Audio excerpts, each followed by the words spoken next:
Assalamualaikum. Selamat datang di channel Cerita Novika 2. Semoga hari ini teman-teman dalam keadaan sehat walafiat dan senantiasa diberikan kebahagiaan sepanjang hari. Tahun 2000-an awal, saat sinyal ponsel masih sulit ditangkap dan listrik sering padam tanpa aba-aba, Desa Banjarsari hidup dengan tenang di antara sawah luas dan bukit kecil yang mengelilinginya.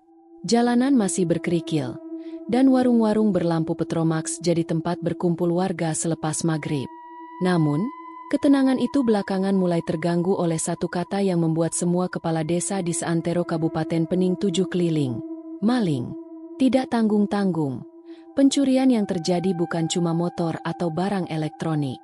Kambing, ayam, bahkan sapi milik warga pun lenyap dari kandang. Dalam 2 bulan terakhir, lebih dari 7 kejadian pencurian dilaporkan. Kadang hilangnya tanpa jejak. Kadang ditemukan sisa darah di tanah, seolah hewan itu disembelih di tempat dan dibawa kabur. Di Gardu Ronda Dusun Tengah, Pak Harjo, Kepala Desa Banjarsari, duduk bersila sambil menyeruput kopi hitam kental. Di hadapannya, beberapa ketua RT dan RW mendengarkan dengan raut cemas. "Kulo aturaken mawon." Suara Pak Harjo berat, tegas. "Mulai minggu iki, kegiatan ronda wajib digiatkan lagi. Ora mung simbolis, tapi bener-bener keliling. Terutama malam Jumat." Sejenak hening. "Kenapa malam Jumat, Pak?" tanya Pak RW 01 sambil menggaruk kepala. Pak Harjo menghela napas. Soalnya sebagian besar kejadian maling itu terjadi malam Jumat. Entah kenapa, tak ada yang membantah. Di desa, malam Jumat masih dianggap malam batas, antara yang terlihat dan tak terlihat. Malam sakral yang dulu diisi dengan doa dan tahlil, tapi belakangan lebih sering diabaikan. Hari Kamis sore, di sudut Gardu Ronda RW 03, 4 orang lelaki berkumpul. Mereka adalah 4 nama yang sudah ditulis dalam jadwal ronda untuk malam Jumat ini. Narto, si bujang lapuk umur 40-an yang dikenal suka melebih-lebihkan cerita dan merasa paling jagoan. Siswo, laki-laki pendiam, bekas buruh bangunan yang jarang bicara tapi matanya tajam. Timan, paling muda di antara mereka, umur 30-an, suka melucu tapi penakut. Sugeng, laki-laki alim yang sehari-hari jadi marbot masjid, pembawaannya tenang dan penuh hati-hati. Sore itu mereka mempersiapkan perlengkapan ronda. Senter, kentongan bambu, dan termos berisi teh manis. "Wah, kayak zaman perang aja, bawa kentongan segala," canda Timan sambil mengikatkan senter ke ujung kayu. Narto tertawa keras. "Lah, emang harus siap, men. Siapa tahu kita ketemu maling beneran. Tak tangkep tak borgol sekalian." "Yakin tuh, Nar? Jangan-jangan yang sampean tangkep malah bukan maling," sahut Sugeng sambil mengaduk teh. "Walah, Mas Sugeng iki, jangan ngomong aneh-aneh lah. Takut aku," kata Timan. "Bukan maksud nakutin. Tapi jenengan semua tahu sendiri, rumah Pak Wandi di ujung gang itu kosong lama. Sering ada yang lihat bayangan aneh di sana," ujar Sugeng pelan. Siswo yang sejak tadi diam, akhirnya angkat suara. "Aku juga pernah lewat sana tengah malam. Gak ada angin, tapi pohon-pohon pada goyang sendiri. Dan baunya itu loh, aneh." Narto bersiul, setengah mengejek. "Halah, halusinasi. Malam Jumat gitu loh. Bawaannya emang sugesti. Kita ini orang dewasa. Tuh, jangan kalah sama bocah." Sugeng menggeleng pelan. "Sugesti bisa jadi, Nar. Tapi jangan lupa, malam Jumat Kliwon ini bukan malam biasa. Banyak tempat yang sebenarnya harus kita hindari. Rumah kosong, kebun, pohon besar. Ada yang menunggu di sana." Timan meneguk teh cepat-cepat. "Duh Gusti." Malam menjelang. Angin mulai turun dari arah bukit, membawa aroma tanah basah dan daun bambu. Gardu ronda mulai didatangi warga lain, tapi fokus tetap pada 4 orang yang malam ini akan berkeliling. Pak Harjo datang, mengenakan jaket coklat dan topi petani, membawa lampu minyak. Ia menatap ke-4 petugas ronda malam itu dengan mata serius. "Kulo titip, ya, jaga lingkungan. Tapi Eling, kalau ada yang aneh-aneh, bukan tugas jenengan untuk dilawan. Jauhkan diri. Baca doa. Mereka semua mengangguk. Narto sempat berseloroh. Kalau ada pocong, Pak, tak samber kentongan iki. Pak Harjo tidak tertawa. Ia hanya berkata pelan. Jangan sekali-kali ngatain yang tak terlihat. Kadang mereka cuma lewat.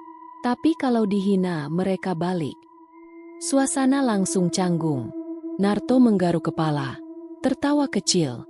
Timan menunduk. Sugeng mengangguk pelan. Dalam hati ia tahu malam ini akan lain dari biasanya.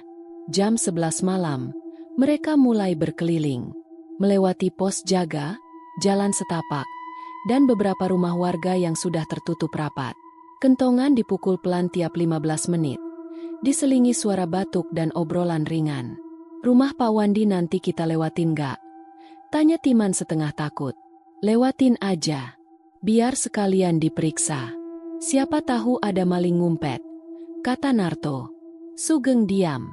Ia menoleh ke langit yang malam itu tak berbintang. Hanya bulan separuh tergantung rendah, menyinari jalan dengan warna pucat kekuningan. Siswo berjalan di belakang, tangan menggenggam senter. Tapi senter itu tidak pernah dinyalakan. Ia lebih percaya mata manusia di tempat gelap. Dan malam itu, langkah mereka menuju tempat yang sudah lama tidak dilewati. Area rumah kosong, dan jalan sunyi, dan entah apa lagi yang sedang menanti mereka di sana. Jam sudah menunjukkan pukul 11:15 ketika 4 orang lelaki itu mulai menyusuri gang pertama di wilayah RW 03. Malam Jumat memang terasa berbeda. Tidak terlalu gelap, tapi juga tidak terang. Bulan separuh menggantung rendah di langit. Diselimuti kabut tipis seperti ditutup kerudung gaib. Mereka berjalan dengan formasi tidak resmi. Narto di depan, Sugeng di sampingnya, diikuti Timan dan siswo yang lebih banyak diam. Narto mengayun-ayunkan tongkat bambunya dengan percaya diri, kadang memukul-mukul tiang listrik sambil berkata, "Ronda datang, maling minggat." "Mas, jangan berisik, Mas," bisik Sugeng. "Kita ini bukan pawai." "Lah, biar maling takut toh, Mas geng." "Takut suara," jawab Narto sambil tertawa. Timan terkekeh dari belakang. "Maling sih takut, tapi hantu malah datang." Siswo menatap lurus ke depan tanpa komentar. Sejak keluar dari gardu, ia sudah merasakan ada yang ganjil di angin malam. Udaranya terasa berbeda, lebih dingin dari biasanya, dan baunya mengandung aroma tanah basah dicampur bunga. Tujuan pertama mereka adalah memeriksa rumah-rumah warga yang berada di gang sempit dekat jalan utama. Termasuk salah satunya, rumah Pak Wandi yang sudah lebih dari 5 tahun tak berpenghuni. Pak Wandi dulunya seorang tukang kayu yang cukup disegani. Namun setelah anak-anaknya sukses di Jakarta, ia ikut pindah dan rumah itu dibiarkan kosong begitu saja. Warga setempat menyebut rumah itu Omah Mati, karena suasananya selalu dingin dan sepi. Bahkan di siang hari, saat mereka sampai di mulut gang, Sugeng menghentikan langkahnya. Lampu rumah Pak Wandi itu nyala. Mereka semua menoleh. Di kejauhan, terlihat jelas lampu teras rumah tua itu berkedip pelan. Kuning pucat, seperti lampu bohlam tua yang kehabisan arus. Tapi anehnya, bukannya rumah itu nggak ada listriknya, kata Timan sambil memicingkan mata. "Betul," ujar Sugeng pelan. "Meterannya sudah dilepas sejak 2003. Sejenak keempatnya diam. Angin tiba-tiba bertiup pelan dari arah rumah itu, membawa serta bau bunga melati yang sangat kuat. Sugeng berjalan pelan ke arah gerbang rumah, lalu berhenti mendadak. "Allahu Akbar." Ia mengangkat tangan kirinya menunjuk ke teras. "Kalian lihat itu enggak?" Narto menyipitkan mata, mencoba mengikuti arah pandang Sugeng. Di teras rumah, tepat di bawah lampu berkedip, terdapat sosok putih berdiri diam. Tingginya setara orang dewasa, kainnya lusuh dan menggembung. Wajahnya tidak jelas, tapi dari bentuknya yang mengikat di atas kepala dan bawah kaki, jelas. "Itu pocong." "Wah gila, Mas, itu beneran?" bisik Timan. Tubuhnya mulai mundur perlahan. "Kayaknya cuma kain atau bayangan," kata Narto, meski suaranya terdengar menurun. Namun saat mereka masih berdiskusi, sosok itu bergerak, sedikit memiringkan kepala. Langsung saja Timan mencengkeram lengan Sugeng. "Mas, itu bukan kain. Itu lihat kita." Udara mendadak berubah drastis. Angin malam bertiup lebih kuat, dan bau bunga melati bercampur kemenyan menusuk hidung. Sugeng mundur 2 langkah dan mulai membaca doa pelan-pelan. A'udzubillahi minasy syaithanir rajim. Sementara Siswo, yang sejak tadi diam, mulai menyenterkan cahaya ke arah teras rumah. Dan saat cahaya senter menyentuh sosok putih itu, ia menghilang, seolah ditelan oleh bayangan rumah. Lampu yang tadi berkedip padam total. "Sudah kita periksa aja," kata Narto, mencoba menutupi ketakutannya. Siapa tahu cuma maling yang nyamar. Atau boneka. "Narto, jangan gegabah," cegah Sugeng. Namun Narto sudah berjalan ke arah pagar rumah, membuka pintu gerbang yang berderit pelan. Langkahnya mantap menuju teras. Tapi baru sampai 2 meter dari pintu, bruk! Pintu rumah tertutup keras sendiri, seolah ada angin besar dari dalam rumah yang menutupnya. Atau seseorang menutupnya dari dalam. Narto langsung berhenti. Kakinya seperti membeku. "Masya Allah," ucap Sugeng dari belakang. Timan sudah setengah berlari mundur. Narto mundur pelan. Wajahnya pucat. Aku yakin pintu itu tadi terbuka," katanya pelan. Sugeng mendekatinya, meletakkan tangan di bahunya. "Kita lanjutkan keliling. Tempat ini tidak seharusnya kita ganggu." 4 orang itu kembali berjalan. Kali ini lebih cepat. Tak ada yang bicara. Jalanan terasa lebih panjang. Dan angin tak lagi terasa. Hanya keheningan dan bau melati yang entah kenapa tetap mengikuti mereka. Setelah kejadian di rumah Pak Wandi, keempat penjaga malam itu melanjutkan ronda dengan langkah lebih cepat. Tidak ada yang bersuara selama beberapa menit. Hanya suara sepatu mereka yang berderap di jalanan berbatu, dan sesekali suara dedaunan kering yang tergilas.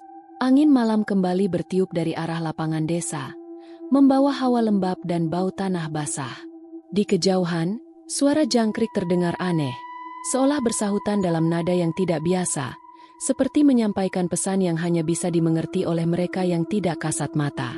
Lapangan ini biasanya ramai kalau sore, tapi malam begini, kok hawanya lain ya? Gumam Timan. Sugeng menoleh. Memang lain. Lapangan ini dulunya tempat banyak cerita. Mereka sampai di tepi lapangan desa, sebuah area luas yang dikelilingi pohon pisang, bambu, dan semak liar.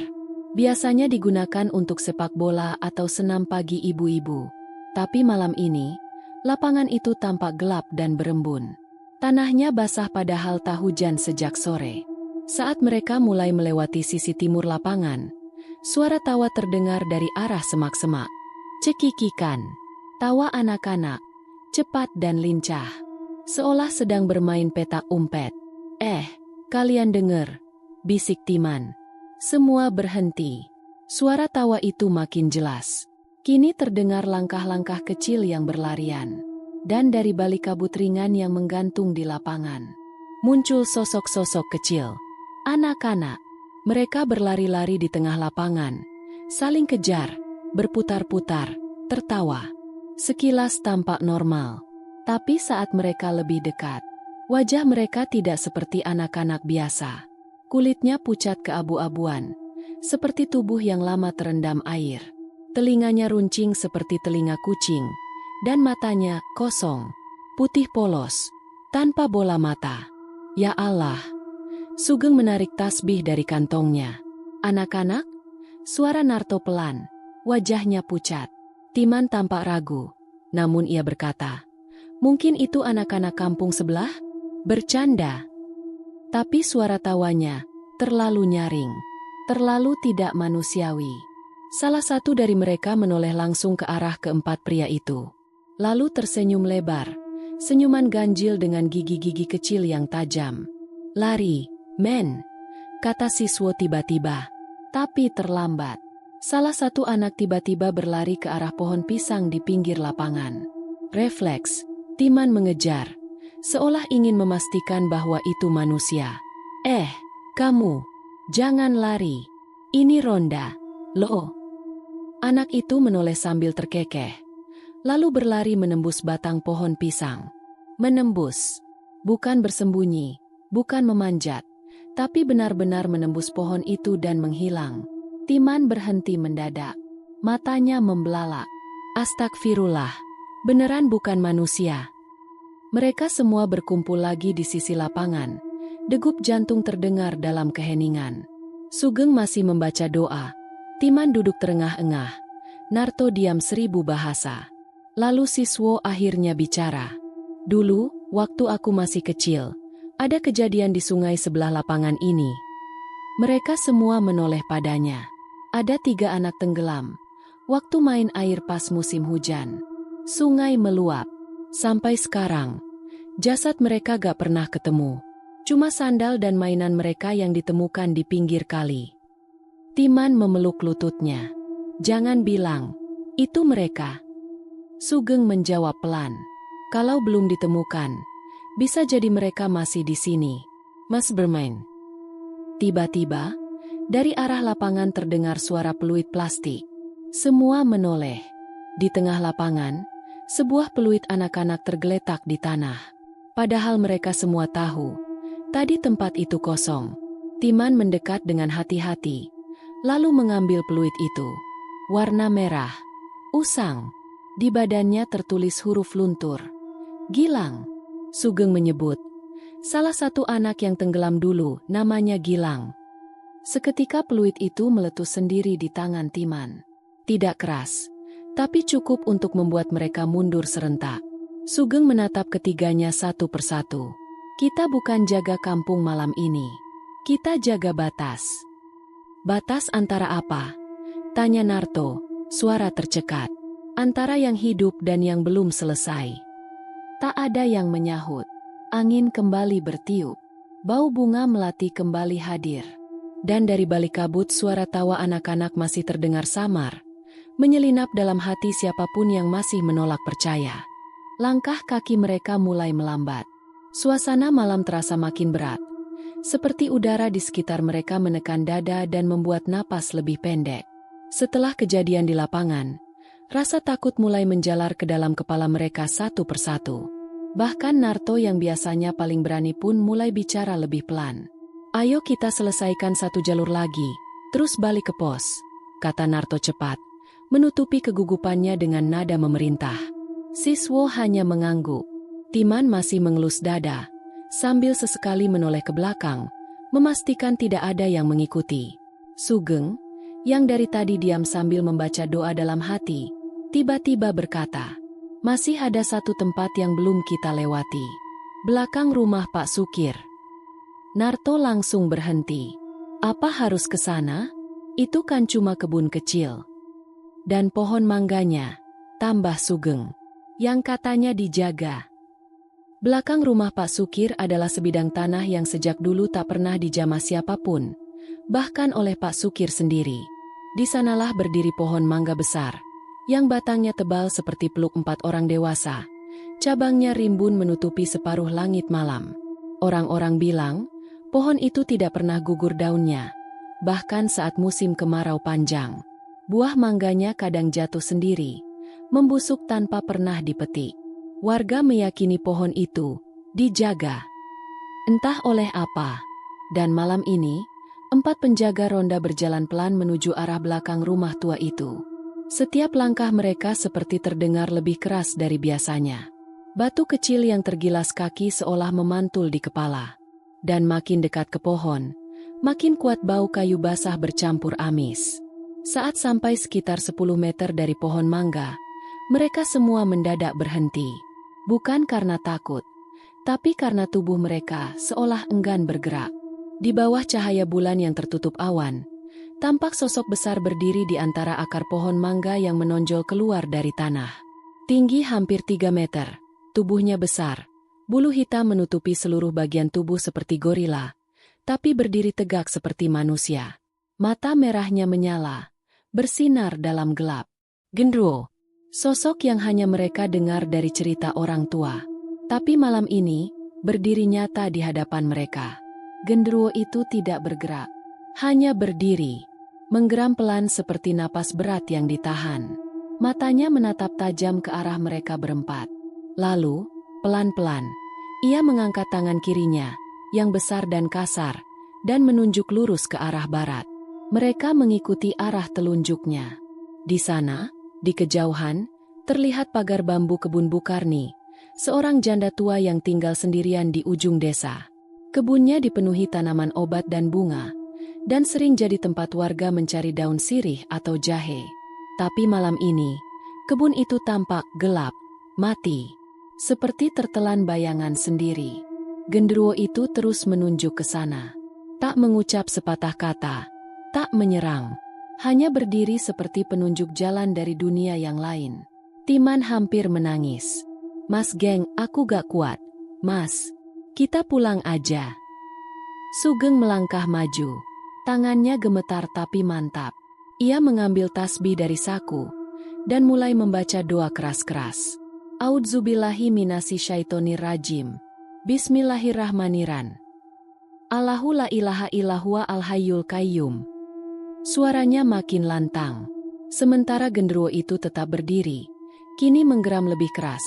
Matanya menyala makin merah. Lalu, kabut muncul perlahan dari akar pohon. Menyebar seperti asap dupa, melingkupi tubuh besar itu.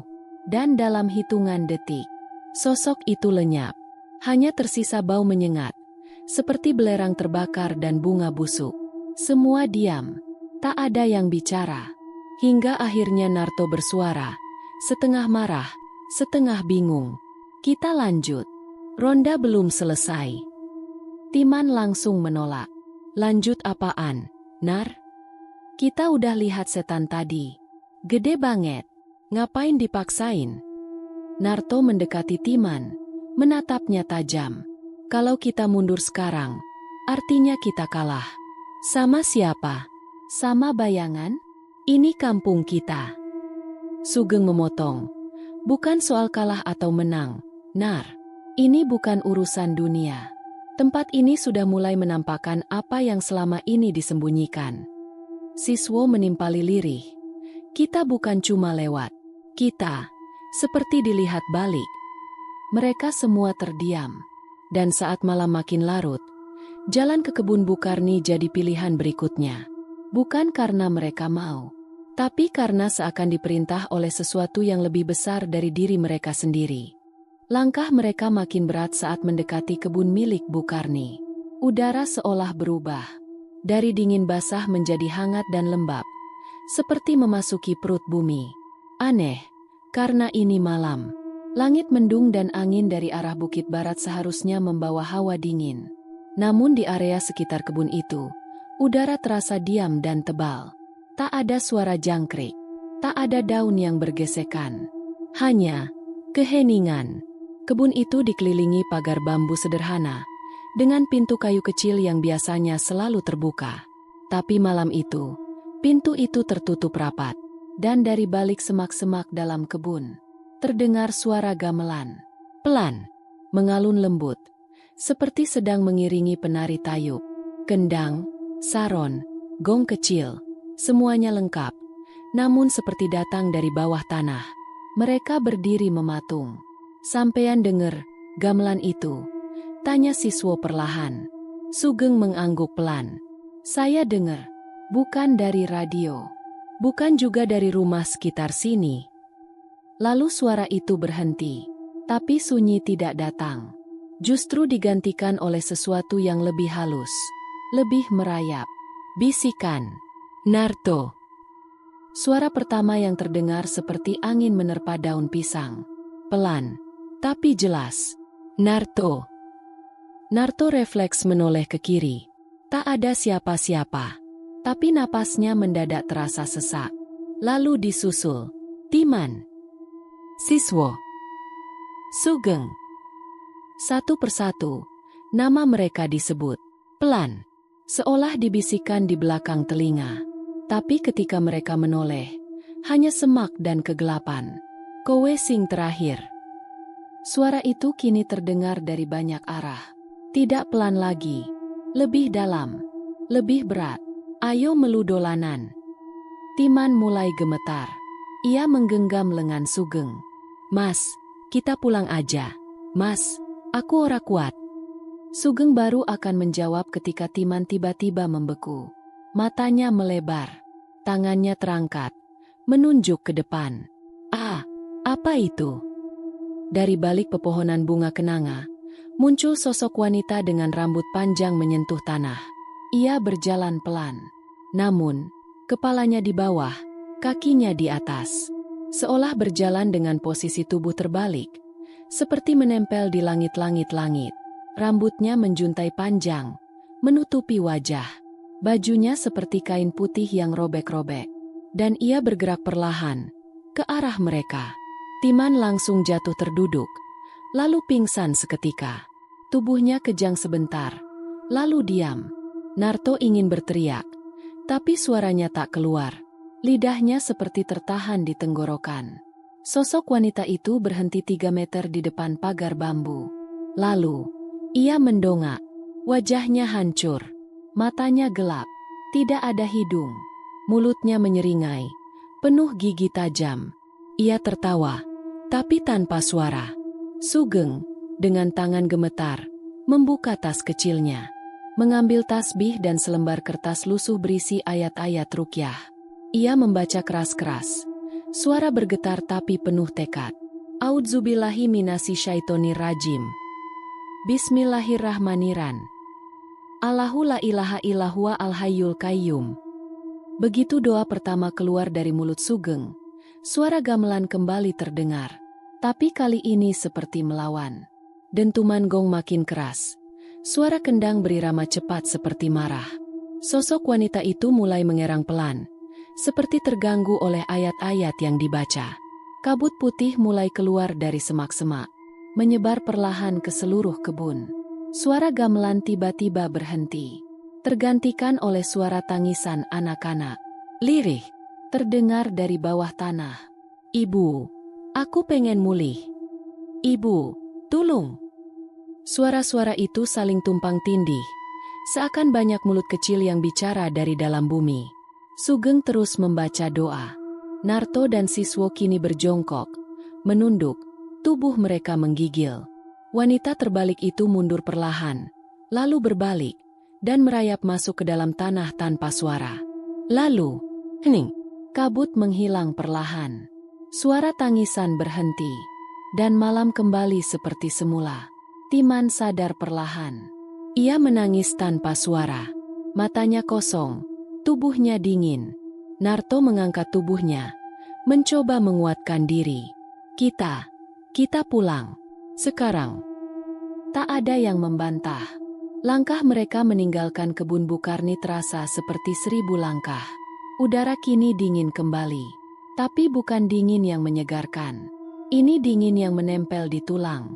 Dingin yang tidak datang dari angin, tapi dari sesuatu yang tak ingin mereka kembali. Langkah kaki mereka gontai, tubuh lunglai.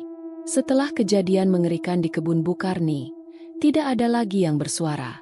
Bahkan Narto yang biasanya paling cerewet, kini hanya menunduk. Wajahnya pucat dan bajunya basah oleh keringat dingin. Timan masih tampak lemas di gendongan Narto. Sesekali matanya melirik ke arah kanan dan kiri, seolah takut suara gamelan itu akan muncul lagi. Sugeng terus menggenggam tasbih. Bibirnya tak berhenti melafalkan doa-doa perlindungan dalam hati.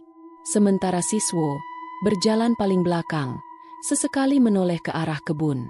Entah mengapa, ia merasa langkah mereka diikuti. Mereka menuruni gang kecil yang mengarah ke pos ronda.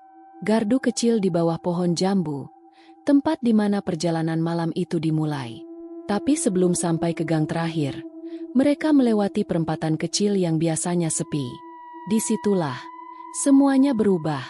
Di tengah perempatan, berdiri seseorang. Seorang laki-laki dengan jaket coklat tua, mengenakan celana training robek, dan sandal jepit. Dari kejauhan, tubuhnya sangat familiar. Karno, teman satu kampung mereka, yang dulu sering ikut ronda tapi akhir-akhir ini menghilang entah kemana. Terakhir terlihat 2 minggu lalu, duduk sendiri di pos. Murung. Sugeng melambatkan langkah. "Nggih niku, Karno," bisiknya. Siswo menyipitkan mata. "Kok bisa di sini? Tengah malam?" Namun yang membuat mereka semua diam dan membatu adalah wajahnya. Karno berdiri menghadap mereka, tapi tidak memiliki wajah. Tidak ada mata, tidak ada hidung, tidak ada mulut. Hanya kulit datar berwarna pucat, seperti topeng polos yang belum dipahat. Karno, or whatever it was, mulai melangkah, tapi gerakannya tidak wajar. Pundaknya naik turun tak sinkron, kakinya menyeret, kepalanya miring ke satu sisi. Seolah tubuhnya patah-patah seperti boneka rusak. Suara langkahnya tidak terdengar. Tapi di telinga mereka, seperti ada bunyi gesekan tulang setiap ia berpindah tempat. SSSKKK. Stak-tak klik. "Lari!" jerit Narto tiba-tiba. Tanpa aba-aba, mereka semua berpencar. Seperti anak ayam yang diserbu anjing. Timan tersungkur. Sugeng melompat ke arah kebun pisang. Narto dan Siswo berlari ke arah gang kiri. Sosok Karno tanpa wajah itu tidak berteriak, tidak mengejar cepat. Tapi tubuhnya terus bergerak. Mendekat, mendekat. Sugeng berlari sekuat tenaga. Namun langkahnya terhenti ketika kakinya tersandung akar pohon, dan tubuhnya terjerembab ke tanah. Tasbihnya terlempar dari tangan, terguling ke tanah yang lembab. Ia merangkak, mencoba mengambilnya. Tapi sebelum jari-jarinya sempat menyentuh tasbih itu, tangan pucat dengan jari-jari panjang meraih pergelangan kakinya. Dingin. Tak seperti tangan manusia. Ia menoleh. Sosok itu tepat di belakangnya. Wajahnya masih tanpa bentuk, tapi kini bagian wajah itu berdenyut, seperti mencoba membentuk sesuatu. Sugeng ingin berteriak, tapi mulutnya tercekat. Ia hanya bisa menjangkau tasbih, menggenggamnya sekuat tenaga dan, "Ya Allah, lindungilah hamba MU ini." Dan saat doa itu keluar dari mulutnya, cengkeraman tangan itu melepas. Sosok itu seperti terbakar pelan. Tubuhnya memudar seperti abu yang tertiup angin. Dan lenyap. Satu persatu mereka berhasil kembali ke pos ronda. Nafas terengah. Tubuh gemetar. Tak ada yang bicara. Tak ada yang berani menanyakan apa yang mereka alami barusan. Sugeng datang terakhir. Memeluk tasbihnya erat. Ia hanya berkata lirih, "Itu bukan Karno." "Lalu siapa?" tanya Narto pelan. Sugeng menatap ke arah jalan. "Atau mungkin, itu Karno, tapi yang sudah tidak sepenuhnya manusia." Jam menunjukkan pukul 3.15 pagi saat mereka berempat akhirnya kembali berkumpul di pos ronda. Keringat dingin masih menetes dari pelipis. Nafas belum sepenuhnya teratur. Dan mata mereka kosong. Tak ada kata yang keluar. Mereka hanya duduk, diam. Lampu Petromax di pojok gardu mendesis pelan, seperti ikut merasakan tegangnya udara. Tak ada jangkrik, tak ada ayam berkokok, hanya suara napas. Sugeng duduk dengan tasbih erat di tangannya. Tatapannya menerawang ke arah langit yang tertutup awan. Timan memeluk lutut, masih belum percaya bahwa ia baru saja melihat wanita berjalan terbalik dan hantu tanpa wajah. Siswo, seperti biasa, hanya diam. Tapi tangan kanannya terus mengelus bekas luka kecil di pergelangan tangannya. Bekas cengkeraman, sesuatu, di jalanan tadi. Dan Narto tiba-tiba menunduk. Kedua tangannya menutup wajah.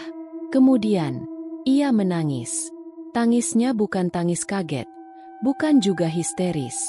Tangis itu, perlahan, dalam, seperti seseorang yang menyimpan sesuatu terlalu lama. Aku harus ngaku." Suara Narto parau, nyaris tak terdengar. Yang lain menoleh. Tak ada yang menyela. Narto menurunkan tangannya. Wajahnya basah oleh air mata. "Waktu ronda 2 minggu lalu, aku lihat Karno duduk sendiri di belakang pos. Aku kira dia ngelamun. Aku samperin, ngobrol, tapi dia cuma jawab pendek-pendek. Tapi yang bikin aku gak bisa lupa, aku lihat ada bayangan masuk ke dalam tubuhnya. Kayak uap hitam. Masuk lewat punggungnya. Dan waktu aku tanya, 'Kar, kamu sakit?' Dia cuma nyengir. Tapi senyumnya salah. Mukanya kayak maksa buat senyum. Dan matanya kosong. Suasana mendadak dingin. Timan menggigil. Jadi, waktu kita terakhir ngobrol sama Karno, dia udah bukan? Sugeng mengangguk pelan. Mungkin, dia sudah dipakai. Sudah tidak seutuhnya manusia lagi. Siswo tiba-tiba berkata, "Ingat gak? Seminggu lalu, pas Karno jaga sendirian, dia bilang sempat lihat bayangan anak-anak main di lapangan tengah malam. Dan kita semua kira dia ngaco." Tambah Timan, pelan. Sugeng menatap mereka semua. Kita terlambat paham. Semua yang muncul malam ini, mungkin bukan baru terjadi, tapi sudah ada sejak lama. Kita hanya tidak mau melihatnya. Matahari belum sepenuhnya terbit saat mereka bubar dari pos. Langit mulai biru kelabu, dan suara ayam pelan-pelan muncul dari kejauhan. Tapi gardu ronda itu seolah tetap berada di dunia yang berbeda. Keesokan harinya, Pak Harjo datang seperti biasa, membawa kopi termos dan catatan ronda. Tapi saat membuka buku ronda malam itu, kosong. Tidak ada tulisan, tidak ada laporan. Bahkan halaman itu terasa sedikit lembab, padahal tak hujan. Pak Harjo mengangkat kepala, melihat kejam dinding yang tergantung di sisi gardu. Jarumnya berhenti, tepat di angka pukul 12. Ia bergumam sendiri, padahal ini jam baru. Berita tentang kejadian malam itu perlahan menyebar. Bukan dari keempat peronda yang langsung menceritakan, tapi dari aura mereka yang berubah. Narto yang biasanya cerewet, kini lebih sering duduk sendiri di warung kopi, menatap kosong. Timan tidak keluar rumah selama 3 hari. Sugeng lebih sering di masjid, bahkan tidur di sana. Siswo kembali bekerja seperti biasa, tapi tak pernah menjawab kalau ditanya soal ronda. Warga mulai enggan ikut ronda malam Jumat. Mereka mulai menolak giliran. Beberapa ibu-ibu mulai meletakkan sesaji di sudut jalan tanpa diminta. Kata mereka, biar yang pernah kelihatan tenang di tempatnya. Jangan ganggu lagi. Seminggu kemudian, seorang pemuda kampung, Wawan, yang tak percaya cerita-cerita itu, iseng memotret pohon mangga di belakang rumah Pak Sukir. Katanya, paling juga cuma bayangan. Atau efek senter. Dia ambil 2 foto. Siang hari, dengan kamera ponselnya. Foto pertama, pohon biasa, rimbun, lebat. Foto kedua, 4 sosok hitam berdiri di bawah pohon. Bukan bayangan, tapi figur. 4 tubuh tak jelas wajahnya, berdiri tegak, menghadap kamera. Wawan mendadak demam selama 2 hari. Setelah itu, ia tak pernah iseng lagi. Ronda malam Jumat di desa Banjarsari tak pernah dihidupkan kembali. Gardu pos masih berdiri, tapi selalu kosong jika malam Jumat tiba. Warga menyebut malam itu sebagai malam dolanan. Malam di mana mereka yang belum sempat pamit akan keluar dari tempatnya. Bukan untuk menakut-nakuti, tapi untuk menandai bahwa mereka masih ada. Dan bahwa tidak semua suara tawa berasal dari manusia. Cerita boleh selesai, tapi jika suatu malam kamu mendengar suara kentongan dari luar rumah, lalu terdengar suara anak kecil tertawa sambil berkata, "Ayo melu dolanan." Jangan lihat keluar, jangan buka pintu, karena mungkin mereka hanya ingin kamu ikut jaga malam juga.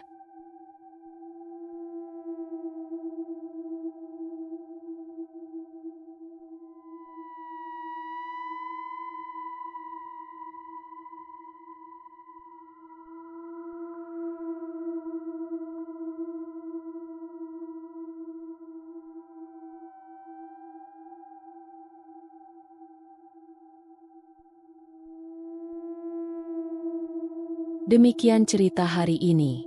Semoga teman-teman dapat terhibur dan dapat mengambil hikmah kebaikan isi di dalamnya. Jangan lupa juga bagikan cerita ini kepada teman-teman yang lain agar mereka juga bisa mendapatkan hiburan yang sama. Mohon maaf apabila ada kesalahan kata dan ucapan kami dalam membacakan cerita ini. Terima kasih dan wassalamualaikum.